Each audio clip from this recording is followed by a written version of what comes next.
There are many who believe that France has the unenviable reputation of surrendering easily during war. Countless jokes and jibes have all been made at the expense of the French, centered around a belief by some that France has often capitulated in times of conflict. Is that really the case, or is that just a myth? Has France often surrendered in war?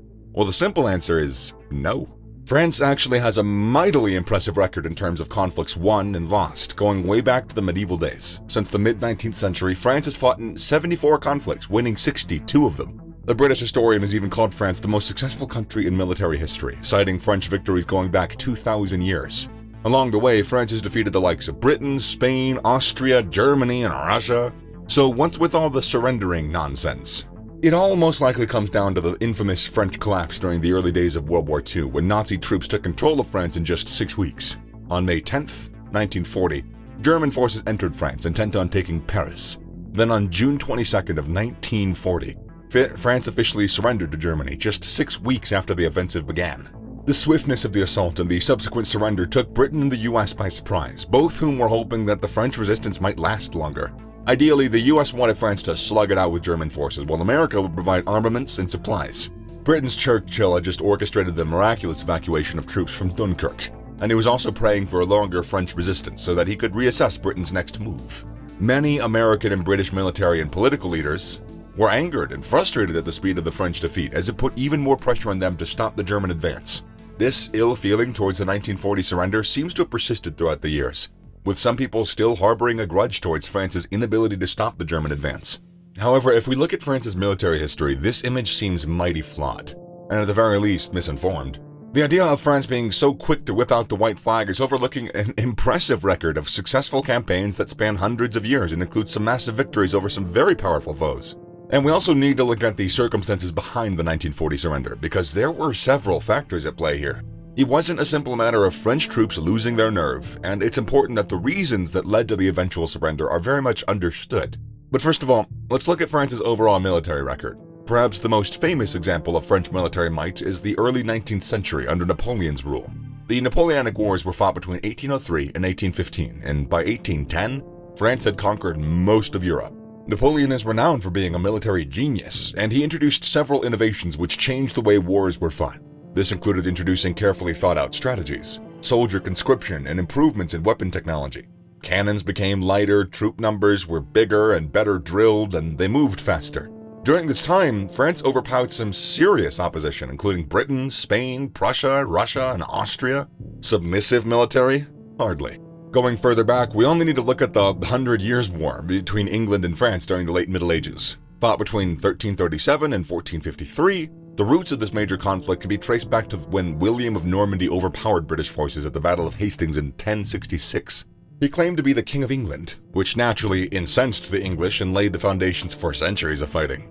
Led by Joan of Arc, France eventually defeated England, expelling them from Calais and laying claim to being Europe's military superpower.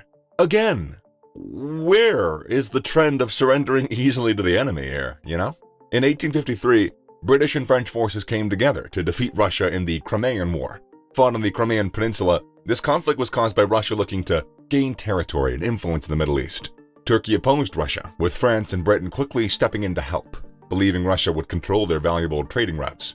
The sheer number of well-drilled and experienced French and British soldiers was a massive factor in the Allied victory.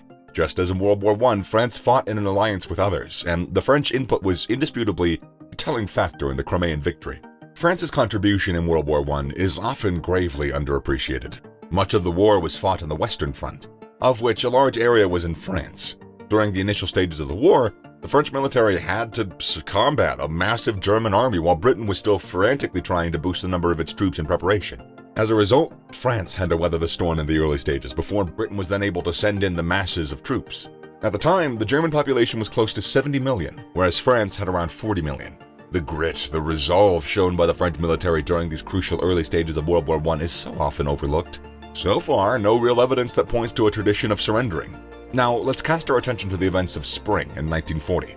Britain and France have been caught off guard, not only by Germany's aggressive expansion, but at the size of its armed forces. In May 1940, Germany's military was estimated to be more than 3.5 million men, with 10 panzer divisions, its elite tank force. The German Air Force had been training covertly for over 2 years, and it now included more than 5,500 aircraft. In comparison, France had barely 1 million soldiers and a far, far inferior air force. The Allies were superior in terms of population size, industrial production, and military capability. However, the German military was simply much better organized. They had been preparing for this for almost a decade. To make matters worse for the French troops, the British troops had been surrounded at Dunkirk and forced into a mass evacuation. This meant that the outnumbered French army had to deal with the relentless German advance thundering into France from multiple directions, backed up by unforgiving airstrikes and tank charges. There were certainly some errors on the French side, including poor tactical decisions and scrambled communications, but to say that the French simply dropped their weapons and ran for cover, it ain't true. Every army in history has at some stage been defeated or at least forced into a hasty retreat. That is just the nature of war. British and Australian forces grossly underestimated the determination of Turkish troops in World War I, and they were crushed at Gallipoli. It meant a mass withdrawal of troops and a revision of tactics. American forces first came into contact with the Nazis in World War II in North Africa, and they were soundly defeated by the battle-hardened German army. The American generals realized just how underprepared they were, and they were given a brutal introduction into World War II battlefields. The list goes on and on for major powers being humbled in defeat or making a hurried evacuation. Therefore, it seems real weird to point the finger at France for having a propensity for surrendering. So, why then is this myth perpetuated by some? Is there perhaps another reason or grudge for wanting to single out France? Well, actually, it could be a cultural matter. Anti-French sentiment or Francophobia exists in several countries for a variety of reasons. These could be historically related or even bordering on an inferiority complex. The French are renowned for their culinary, artistic, and architectural excellence. Artists and writers have flocked to France for centuries, lured by the French lifestyle that centers around appreciating and creating the finer things in life. French-style cafes, restaurants, and bakeries can be found around the world.